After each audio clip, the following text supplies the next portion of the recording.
بسم اللہ الرحمن الرحیم۔ السلام علیکم پیارے دوستو، آج میں آپ کے لیے ایک ایسا واقعہ لے کر آیا ہوں کہ جسے سن کر شاید آپ بھی اپنے آنسو نہیں روک پائیں گے۔ ایک رات ہمارے حضور صلی اللہ تعالیٰ علیہ وسلم اپنی بیٹی حضرت فاطمہ کے گھر آئے۔ حضرت فاطمہ اور حضرت علی دونوں سو چکے تھے، جبکہ حضرت حسن بھوک کی وجہ سے رو رہے تھے۔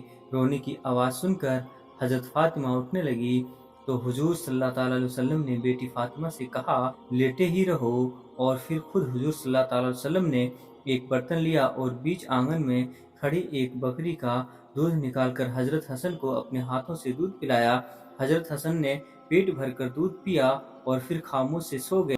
حضرت سلمان فارسی فرماتے ہیں کہ ایک بار ہم لوگ حضور صلی اللہ تعالیٰ علیہ وسلم کے ساتھ مسجد نبوی میں بیٹھے ہوئے تھے کہ اتنے میں ایک عورت دوڑتی ہوئی آئی اور کہنے لگی کہ اے اللہ کے رسول، حسن اور حسین کہیں کھو گئے ہیں، بہت دیر سے نظر نہیں آ رہے ہیں، فاطمہ بہت پریشان ہے۔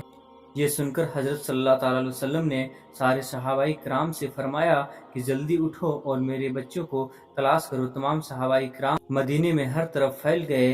حضرت سلمان فارسی فرماتے ہیں کہ میں حضور صلی اللہ تعالیٰ علیہ وسلم کے ساتھ چلنے لگا۔ بہت دیر تلاش کرنے کے بعد بھی حسن اور حسین کہیں نظر نہیں آئے۔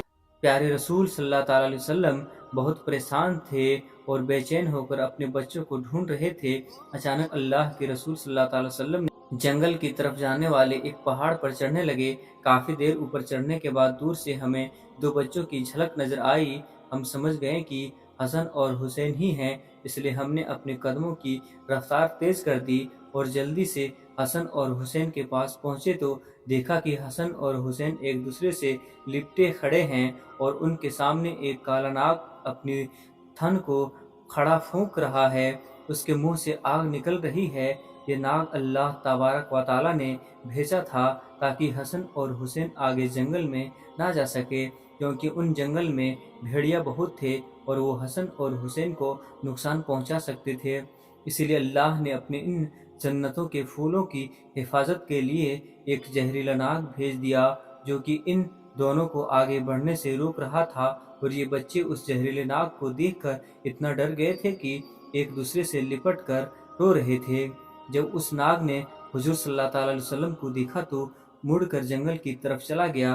حضور صلی اللہ تعالیٰ علیہ وسلم نے آگے بڑھ کر حسن اور حسین کو گلے سے لگایا اور انہیں چہرے پر ہاتھ پھیرتے ہوئے فرمایا کہ ہاں میرے بچوں، تم پر میرے ماں باپ قربان ہو، تم میرے اللہ کے نزدیک کتنے عزت دار ہو۔ اور پھر حضور صلی اللہ تعالیٰ علیہ وسلم نے حضرت حسن کو دائیں کاندھے پر اور حضرت حسین کو بائیں کاندھے پر سوار کیا اور انہیں لے کر مدینہ کی طرف چل دیے۔ حضرت سلمان فارسی فرماتے ہیں کہ جب میں نے یہ منظر دیکھا تو حسن اور حسین سے کہنے لگا کہ اے بچے، آج تمہاری سواری تو بہت اچھی ہے۔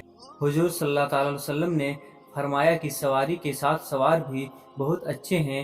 ایک روز حضور صلی اللہ تعالیٰ علیہ وسلم مسجد نبوی میں تشریف لائے تو اچانک حسن اور حسین کے رونے کی آواز کانوں میں پڑی تو بے چین ہو اٹھے اور جلدی سے اپنی بیٹی فاطمہ کے گھر پہنچے اور جا کر دروازہ کھٹکھٹایا۔ حضرت فاطمہ رضی اللہ تعالیٰ عنہ اندر سے پوچھا کہ کون ہے؟ تو حضور صلی اللہ تعالیٰ علیہ وسلم نے فرمایا کہ میں تمہارا والد ہوں۔ اس پر حضرت فاطمہ رضی اللہ تعالیٰ عنہا نے کہنے لگی کہ ابا جان، ابھی میں دروازہ نہیں کھول سکتی کیونکہ میرے پاس اتنی بڑی چادر نہیں ہے کہ میں اس سے اپنا جسم چھپا سکوں۔ میری پرانی چادر پھٹ چکی ہے اور جو موجود ہے اس سے اگر میں سر کو ڈھکتی ہوں تو پیر کھل جاتے ہیں، اور اگر میں پیر کو ڈھکتی ہوں تو سر کھل جاتا ہے۔ حضور صلی اللہ تعالیٰ علیہ وسلم نے جب بیٹی کی ایسی حالت سنی تو دل بھر آیا اور اپنی چادر دیوار کے اوپر سے گھر میں پھینکی اور کہا کہ اے بیٹی فاطمہ، اس چادر کو اوڑھ لو۔ حضرت فاطمہ رضی اللہ تعالیٰ عنہا نے جلدی سے وہ چادر اوڑھی اور جا کر دروازہ کھولا۔ حضور صلی اللہ تعالیٰ علیہ وسلم نے جیسے ہی اپنی بیٹی فاطمہ کو چہرہ دیکھا تو بہت غمگین ہو گئے، کیونکہ حضور صلی اللہ تعالیٰ علیہ وسلم کی سب سے خوبصورت بیٹی حضرت فاطمہ کا چہرہ اس وقت کمزوری کی وجہ سے پیلا پڑ چکا تھا، آنکھوں کا رنگ اترا اترا سا تھا اور چہرے پر ایک عجیب سی اداسی چھائی تھی۔ ایسی حالت دیکھ حضور صلی اللہ تعالیٰ علیہ وسلم نے اپنی بیٹی فاطمہ سے کہا کہ اے بیٹی، تو نے یہ اپنی کیا حالت بنا رکھی ہے؟